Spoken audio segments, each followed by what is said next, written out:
Hello, friends. Do you love to travel and learn about new places and things? Great! Then you are in the right place. Join Jasmine the cat and Gracie the tortoise as they have fun exploring the USA, the world, and beyond.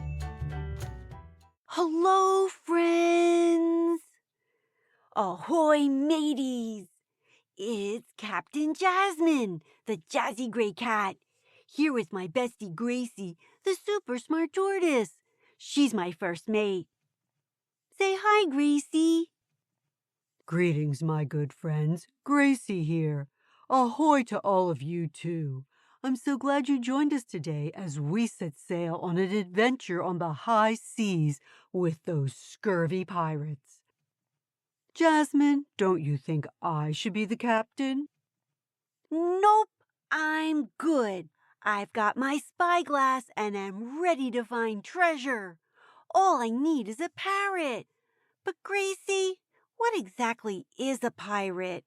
Why don't we find out by doing some research? Pirates were sailors who sailed the high seas, but instead of working for a king or a country, they worked for themselves. Okay, I get it.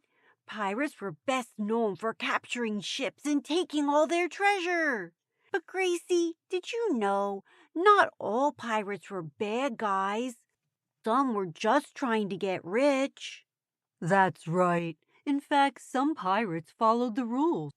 They had rules called the Pirate Code. It's a list of agreements that everyone had to follow.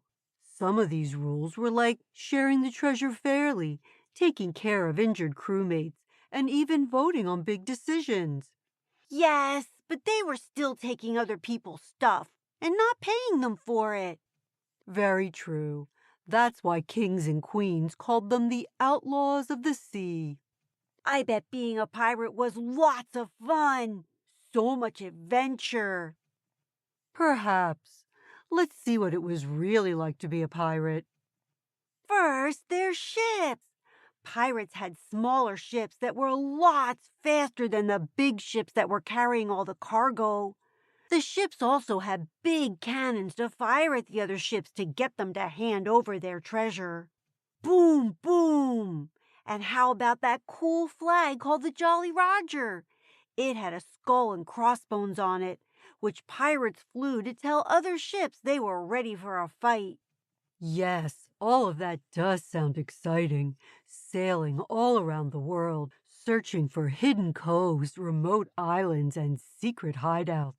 But in real life, life on pirate ships was hard. It was smelly, dangerous, and crowded. Imagine living with dozens of sailors, no showers, and eating salted meat and hard crackers every day. What? No pizza? No ice cream?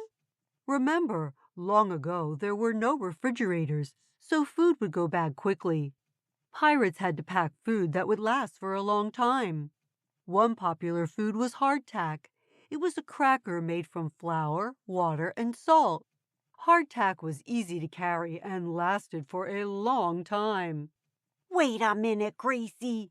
After a while, crackers get yucky and stale. That's right. Hardtack did get very stale and hard. Sometimes the pirates soaked it in water to soften it up. Hardtack was also a favorite food for bugs, so often the pirates had bugs with their crackers. Gross!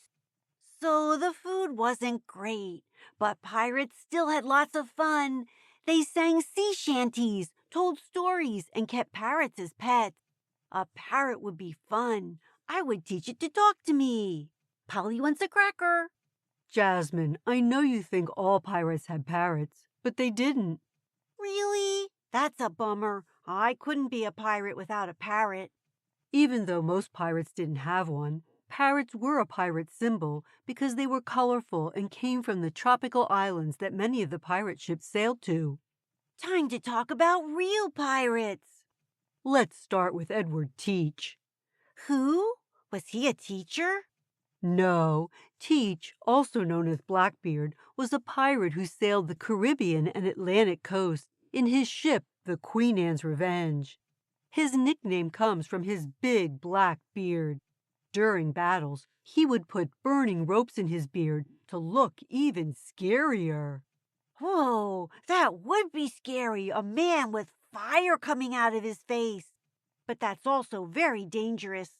Gracie, did you know that girls could be pirates? Although usually a girl had to dress up and pretend to be a boy to be a pirate, like Anne Bonny and Mary Read did. They sailed together in the Caribbean with the famous pirate Calico Jack. Calico Jack was known for his colorful clothes.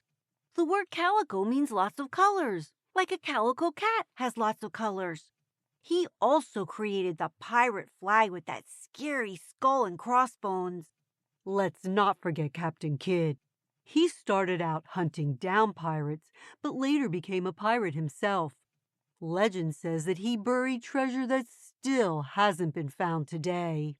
Gracie, I would love to find buried treasure. All we need is a treasure map.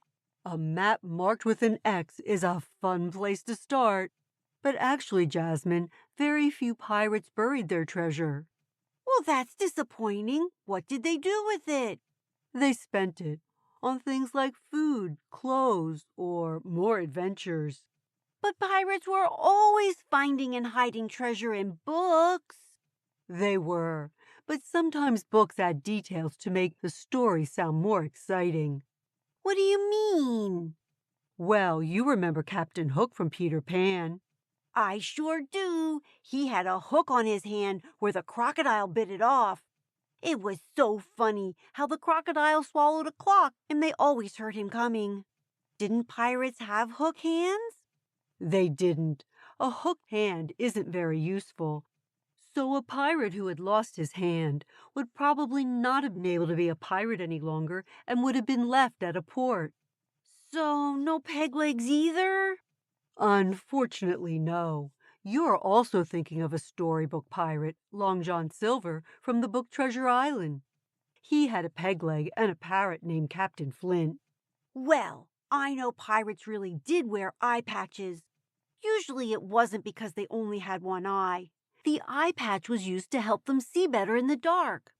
They had to go from the deck of the ship, which was usually bright and sunny, to down inside of the ship, called the hold, which was dark. So when they went into the hold, they would lift their eye patch and they could see in the dark fast and not have to wait until their eyes would adjust. Pretty smart. It certainly was. Remember in Peter Pan when Captain Hook had Wendy walk the plank? I sure do, because Peter saved her. Are you going to tell me no plank walking? Afraid I am. Often, punishment for pirates was to be left on a tropical island with no supplies. That's okay. I don't think I would have wanted to walk the plank. But being left on an island all alone with no food, that wouldn't be too good either. Now let's talk like pirates. Arr! Aye, matey. Pirates had some fun sayings. Can you guess what this one means, Jasmine? Shiver me timbers. That means I'm surprised. This is fun. Do you have another one, Gracie? I sure do. Avast. That means stop and pay attention. Now I have one for you. Yo ho ho and a bottle of rum. That's just a line from a silly song. Are you ready for some jokes? How about we do some more pirate talk? What do you think, me hearties? That means my crew are friends. Would you like to visit Davy Jones's locker, Jasmine? I don't think so. That means the bottom of the sea. My favorite fact was that pirates wore eye patches so their eyes could see in the dark. How about you? My favorite fact was that Anne Bonny and Mary Read were women who were brave pirates also. How about you, friends? Don't forget to tell your favorite fact to someone you love. That's right. You know, all this ocean talk has made me more curious about the sea animal octopus. So join us next time to learn more about these fun guys. Bye now. Say goodbye, Gracie. Goodbye, my dear friends. See you next time. Hey everybody, thanks for joining Jasmine and Gracie on their adventure today. Come back next week for the next one. Hello, everybody. It's Gwen here. If you want to know more about the places we visited, just go to our website, jasmineandgracie.podbean.com, and go to the sources page, and you can find out all about the great places that we visited. See you next week. Bye-bye.